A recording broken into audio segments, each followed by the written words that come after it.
During this outbreak, Justin Trudeau's government has had a sharp focus on the health of Canadians, but now an urgent focus on the health of the Canadian economy. We need to keep alert, but we need to keep moving forward in a way that keeps Canadians safe and keeps our economy rolling. The promise of coming government action backstopped by immediate action from the Bank of Canada, which cut its key interest rate by 0.5 percentage point, calling COVID-19 a material negative shock to the Canadian and global economies that will likely get worse.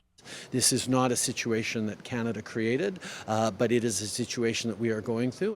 The viral slump is another drag on an economy already slowed by rail blockades, teachers' strikes, and snowstorms. So a new cabinet committee, chaired by the Deputy Prime Minister, to deal with the economic and health fallout. Our first priority is to keep Canadians safe.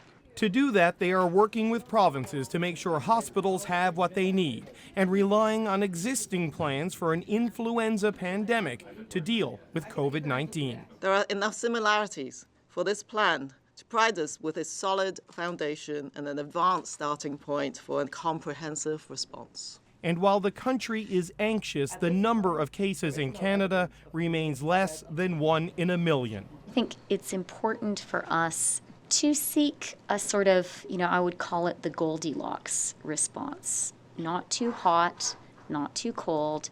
It's important for our response to be adequate. And they stress the adequate response from Canadians to keep themselves safe is really quite simple. Wash your hands, cover your coughs and sneezes, and stay at home if you're sick. David Cochran, CBC News, Ottawa.